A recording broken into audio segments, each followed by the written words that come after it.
What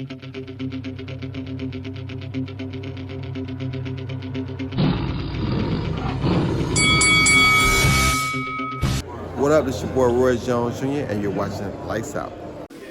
This is Faisal Khan for Lights Out, proudly sponsored by Spartans Law. Delighted to be joined by Peter Fury. Peter, first of all, good afternoon, how are you? Good, mate, good, yeah. Right, it's almost time. We've just had the weigh-in, we've had the press conference, we've had everything, we've had the postponements, but it is literally almost time to go. First of all, Peter, happy with how camp went and how preparation for the fight's gone? Yeah, very happy with everything. I know obviously a couple of weeks ago the fight was meant to happen, but due to the unfortunate passing of the Queen, the fight got postponed. Peter, I have to ask you, I mean, does that do anything differently when a fight gets postponed and you've got to go again a few weeks later on? You just adapt, you use your experience and you adapt the fighter, so it's no problem and you adapt, do it properly, so it's no problem. She's ready, she's fit, strong and raring to go. Obviously, you know, you've played your part in many big fights before. You trained Tyson for Vladimir, you trained Huey for Joe Parker. You've been around these type of fights before. But because it's an all undisputed clash, is there anything differently that you've done in camp to prepare for a fighter like Clarissa Shields? I've just prepared her properly for a serious fight. This is the biggest fight of her career. So the training and the changes has had to be significant to deal with the challenges that's going to happen tomorrow. So no, it's what it is. It's just another fight, isn't it? So, you know, but it's a serious fight, and it's a great fight. I'm excited about it. But ultimately, for us, Savannah knows what she's got to do, and she'll just get in there tomorrow night and do her best. Speaking to many people about the fight, we were talking about what Savannah possesses and what Clarissa possesses. A lot of people say that Clarissa has a great IQ and a great intelligence for boxing. How do you tend to deal with her ring IQ and obviously the hand speed that she brings to this fight?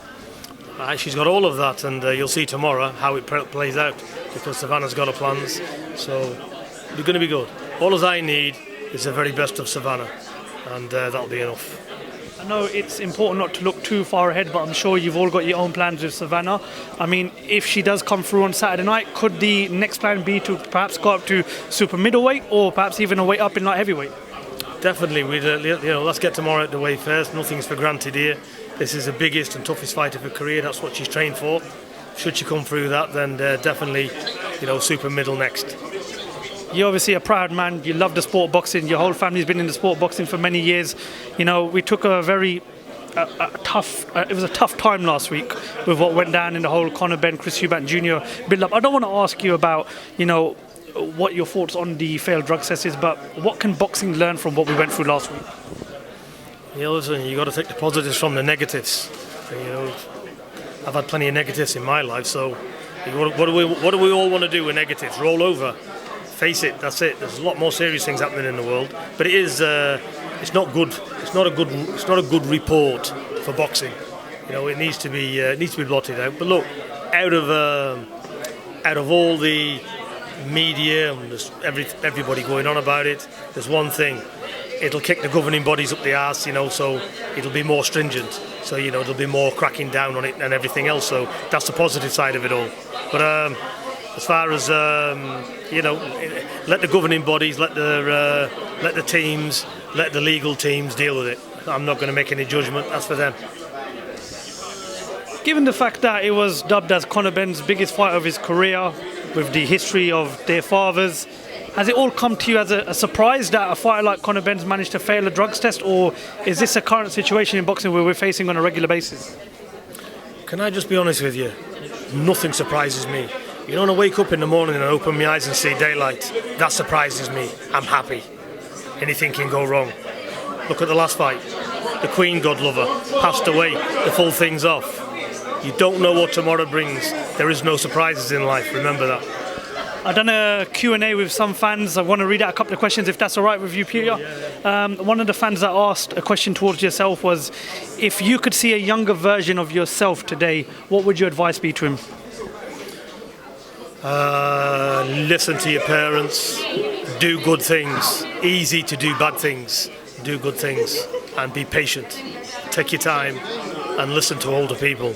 Listen to older people, because older people are not over the hill. He's an old man, he's had his day, this is a different era and all that bullshit. Get out of all that. Listen to experience. That's the best advice I can give to young people. They want everything tomorrow. Don't look at the other person next to you, because that other person next to you is not really your friend as you think he is. He's for himself. So listen to the people around you that love you, because, and go forward. Keep out of trouble. And however hard it is, there's help out there. We live in one of the best countries in the world here. Privileged. Enjoy what you've already got. Don't take things for granted. Another one of the questions was, if you had to pick 3 things that makes a superb boxing athlete, which would the 3 things be? Natural ability, heart, and dedication. Just before I let you go, Peter, obviously we received the news that your son Huey's fight again has been, I don't know if it's been postponed or fully called off, but what can you tell us about what will be next for Huey, and how is his health? He's fine. He's having treatments this next week. He's got 18 days of it, and he'll just be resting up now over the Christmas.